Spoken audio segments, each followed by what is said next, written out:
देखिए क्या होता है ना कि हम लोग जब किसी चीज को गर्म करते हैं, सॉलिड खास करके, तो उसमें उसका लेंथ इंक्रीज करता है। नहीं, अगर मान ली इतना छोटा कोई चीज है तो इसको गर्म करेंगे तो इतना सा बढ़ेगा, अब खूब बड़ा रहेगा तो ज्यादा बढ़ेगा। नहीं जी, तो इसका मतलब मान लीजिए कि अगर किसी चीज को 0 डिग्री सेंटीग्रेड पर किसी चीज का लेंथ है L0 और T डिग्री सेंटीग्रेड तक गर्म करने पर इसका लेंथ हो गया LT, तो चेंज इन लेंथ कितना हुआ? LT minus.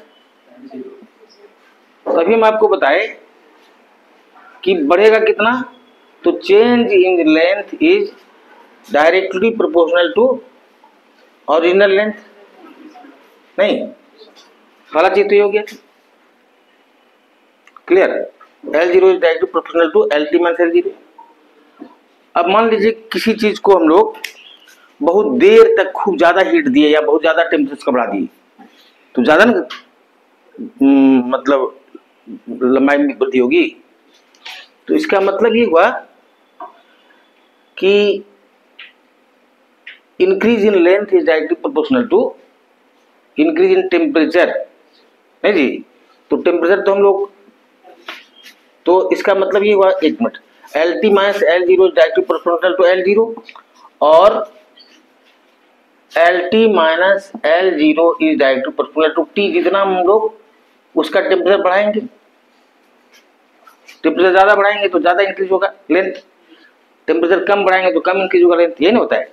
अभी दोनों को अगर मिला दे तो क्या हो गया कि LT minus L0 is directly proportional to L0 into T। नहीं, इसको प्रोपोर्शनलिटी कांस्टेंट को हटाते किसी कांस्टेंट से, तो LT minus L0 equal to alpha L0 into T।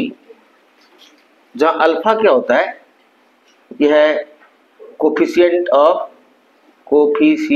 Of linear expansion, coefficient of linear expansion.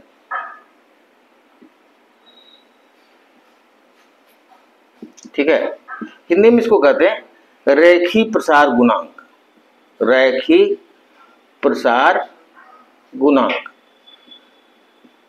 ठीक है, गुणांक। तो अल्फा हो गया रेखी प्रसार गुणांक। इसको थोड़ा सा और अलग तरह से हम लोग लिखेंगे। देखिए क्या है ना कि LT बराबर, यहीं पर लिखिए, LT बराबर, इसको इधर ले गए तो L0 plus alpha into L0 into T। नहीं, करेक्ट जी। तो LT बराबर L0 into 1 plus alpha T। ये एक एक्सप्रेशन हो गया, क्लियर है जी, इसमें कोई दिक्कत नहीं है। अब एक चीज और दिखा ली, अल्फा देखिए, alpha equals to LT minus L0 by L0 into T। तो ये एक एक्सप्रेशन हुआ for coefficient of linear expansion या रेखी प्रसार गुणांक के लिए ये एक्सप्रेशन हुआ। बात समझ गए? कोई दिक्कत जी? इसमें खाली क्या क्या है, ये 0 डिग्री सेंटीग्रेड पर लेंथ है, ये T डिग्री सेंटीग्रेड तक गर्म करने के बाद लेंथ हुआ LT।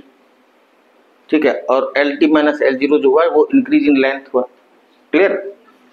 तो अब देखिए, चूंकि किसी चीज को जब हम लोग गर्म करेंगे तो उसका जो है केवल लेंथ ही बढ़ेगा, ऐसा तो है नहीं जी। अगर वो 2 डायमेंशनल भी है तो उसका एरिया भी बढ़ेगा। नहीं, 2 डायमेंशनल तो ऐसे होगा नहीं ना, तो उसका एरिया भी बढ़ेगा। तो एरिया में जो वृद्धि होता है इसको हम लोग कहते हैं कोफिशिएंट ऑफ सुपरफिशियल एक्सपेंशन।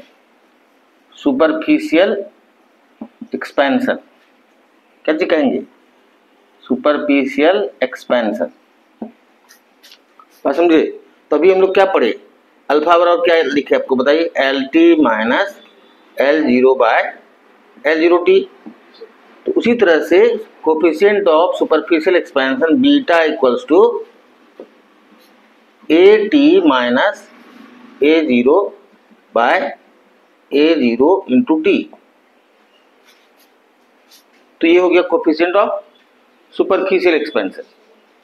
अब उसी तरह से जब किसी चीज को गर्म करेंगे तो उसका वॉल्यूम भी बढ़ेगा, आयतन भी बढ़ेगा, तो उसको हम लोग गामा से डिनोट करते हैं। उसको कहते हैं कोफिशिएंट ऑफ क्यूबिकल एक्सपेंशन। क्या कहते हैं? Coefficient of cubicle expansion. यहां लिख दे रहे हैं कोफिशिएंट ऑफ क्यूबिकल एक्सपेंशन। हाँ, इसको हम लोग कहते हैं गामा। तो gamma equals to VT minus V0 by V0 into T. तो ये अल्फा बीटा गामा हुआ। VT हुआ volume at T degree centigrade, अब V0 हुआ वॉल्यूम एट 0 डिग्री सेंटीग्रेड। तो ये हुआ जी। अब अल्फा बीटा गामा में कुछ आपस में रिलेशन है जी। अल्फा बराबर बीटा बाय 2 बराबर गामा बाय 3, या गामा बराबर 3 अल्फा और बीटा बराबर 2 अल्फा। इसको याद रखना है, ठीक है। तो ये तुम आपको बता दिए, क्या जी बताया, ये सब बताया आपको, क्यूबिकल एक्सपेंशन और लीनियर एक्सपेंशन और सुपरफिशियल एक्सपेंशन। मिटा देना। ये वाला एक्सप्रेशन को याद रखना है, अल्फा बराबर बीटा बाय 2 बराबर गामा बाय 3। मतलब क्या होगा ना कि coefficient of cubicle expansion is thrice the coefficient of linear expansion and coefficient of superficial expansion is twice the coefficient of linear expansion। ठीक है। अब देखिए, अभी हम लोग जानेंगे स्पेसिफिक हीट। इसको हिंदी में कहते हैं स्पेसिफिक हीट कैपेसिटी।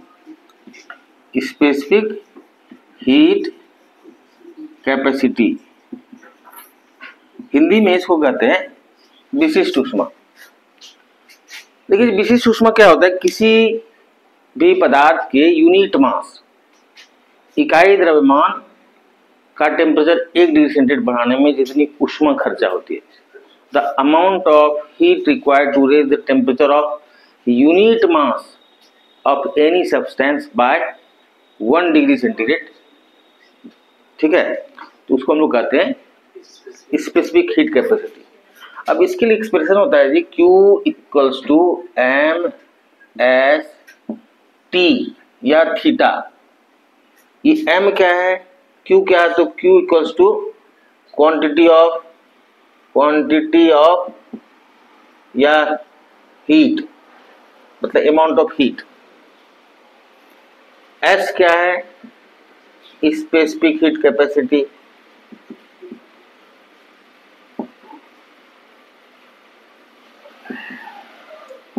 और T क्या है? इंक्रीज इन या चेंज इन टेम्परेचर, इंक्रीज और चेंज इन टेम्परेचर। हिंदी में लिखे Q हुआ ऊष्मा की मात्रा, ठीक है। S हुआ स्पेसिफिक हीट कैपेसिटी, T हुआ तापक्रम में परिवर्तन, और M हुआ मास ऑफ सब्सटेंस और दी सब्सटेंस, मतलब जिस चीज का हम लोग को, जिस चीज का स्पेसिफिक हीट निकालना है उसका द्रव्यमान। ठीक है। तो अब यहां पर जरा सा एक चीज देख लीजिए, S इक्वल्स टू क्या हो जाएगा? S इक्वल्स हो जाएगा Q बाय एम टी। इसका फॉर्मूला, मतलब इसका यूनिट हो जाएगा, ये तो जूल हो जाएगा ना, और ये केजी और ये केल्विन। तो इसका मतलब हुआ कि जूल पर केजी पर केल्विन, नहीं जी। तो इसको याद रखेंगे कि इसका यूनिट यही हुआ जी। अब थोड़ा क्या है ना कि आपको थोड़ा छोटा छोटा आता है, क्या कहते हैं, खास करके जो बीपीएससी टाइप का एग्जाम है, बीपीएससी में साइंस से रिलेटेड प्रश्न अच्छा खासा पूछता है, और अच्छा खासा पूछता ही नहीं बल्कि उसमें कुछ छोटा छोटा न्यूमेरिकल बेस्ड भी प्रॉब्लम पूछा जाता है।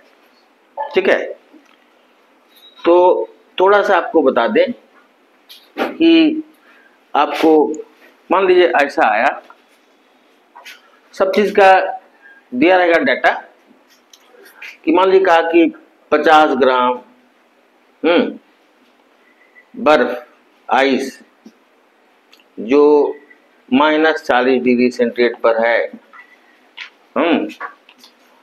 इसको 150 डिग्री सेंटीग्रेड के स्टीम में बदलने के लिए, भाप में बदलने के लिए कितनी ऊष्मा की आवश्यकता होगी। तो सबका इसमें latent heat of vaporisation, latent heat of fusion, latent heat of सब चीज दिया रहेगा, बात समझे। तो इस तरह का प्रॉब्लम को हम लोग कैसे बनाएंगे जरा सा देख लीजिए। पहले तो -40 डिग्री सेंटीग्रेड का आइस है, इसको पहले 0 डिग्री सेंटीग्रेड के आइस में चेंज करना होता है। तो उसके लिए फॉर्मूला भी बताइए जी, MS T मतलब 0 -40 मतलब 40, बात समझे। अब 0 डिग्री सेंटीग्रेड के आइस को फिर हम लोग चेंज करेंगे 0 डिग्री सेंटीग्रेड के वाटर में, 0 डिग्री सेंटीग्रेड के वाटर में, जिसमें हम लोग को लेटेंट हीट ऑफ मेल्टिंग या फ्यूजन, ठीक है। तो उसके लिए हम लोग यूज करेंगे फॉर्मूला ML, यहाँ पर दिया हो रहा है लेटेंट हीट ऑफ फ्यूजन, ठीक है।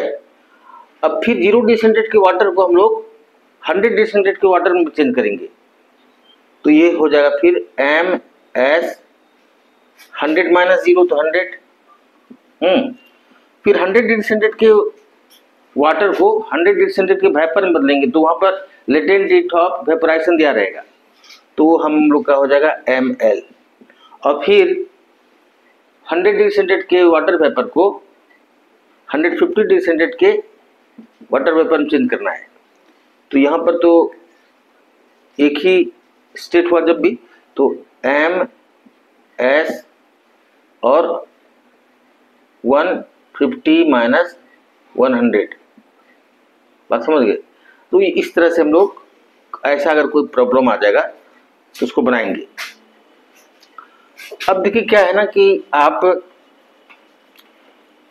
को कुछ चीज बता दें कि जो भी पदार्थ जितना भारी होगा, भारी मतलब समझे उसका मास नंबर ज्यादा होगा, समझे, एटॉमिक वेट ज्यादा होगा, उसका स्पेसिफिक हीट कैपेसिटी उतना कम होगा, बात समझे। सबसे कम होता है, सॉरी उतना ज्यादा होगा स्पेसिफिक हीट कैपेसिटी, बात समझे। इतना भारी सबसे, सॉरी उतना कम होगा, सॉरी उल्टा बोला गया जी। जिसका मास ज्यादा उसका स्पेसिफिक हीट कैपेसिटी उतना कम। सबसे ज्यादा स्पेसिफिक हीट कैपेसिटी होता है हाइड्रोजन का, क्या चीज का, याद रखिए, क्योंकि तो सबसे हल्का चीज ना है, तो हाइड्रोजन का स्पेसिफिक हीट कैपेसिटी सबसे ज्यादा, और जितना भारी कोई भी चीज रहेगा उसका स्पेसिफिक हीट कैपेसिटी उतना कम। क्लियर। एक चीज और बता दें कि किसी भी सब्सटेंस का specific heat capacity at its boiling point and melting point is infinite. मेरी बात समझ में आई। Specific heat capacity of any substance at its melting point and boiling point is how much, infinite. बात समझ गए जी। और जब कोई सब्सटेंस का एडियाबेटिक चेंज होता है,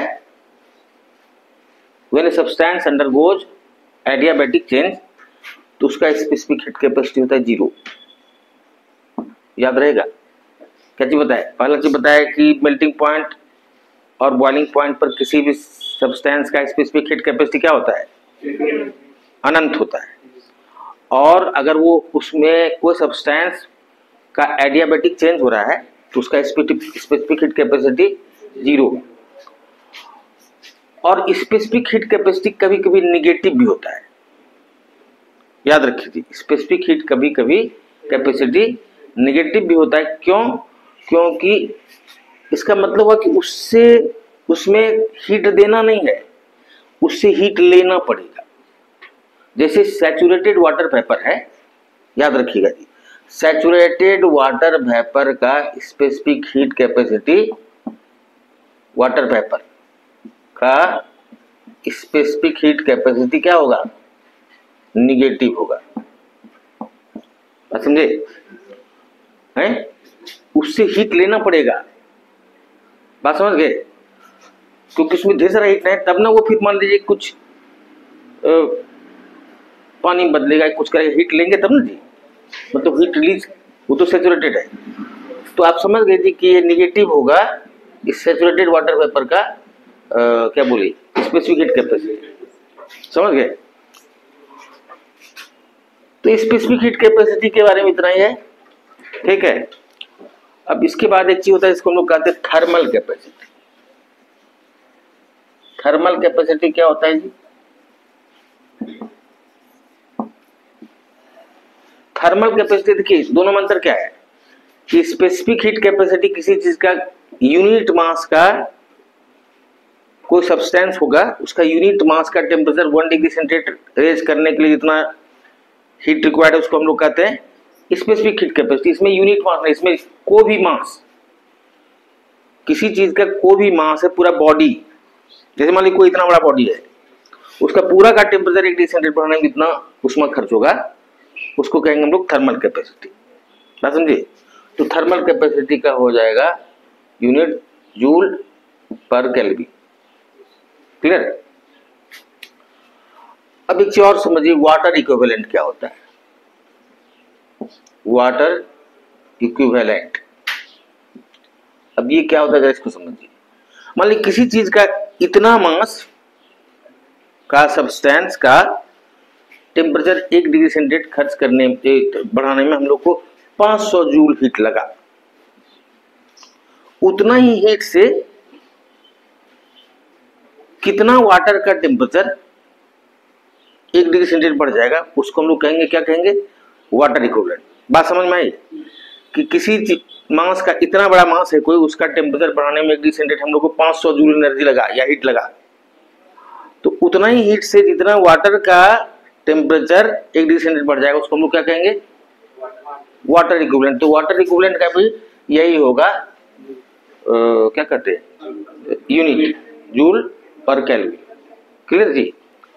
तो इतना ही आज करते हैं, नेक्स्ट फिर पढ़ेंगे हम लोग इसके आगे, ठीक है।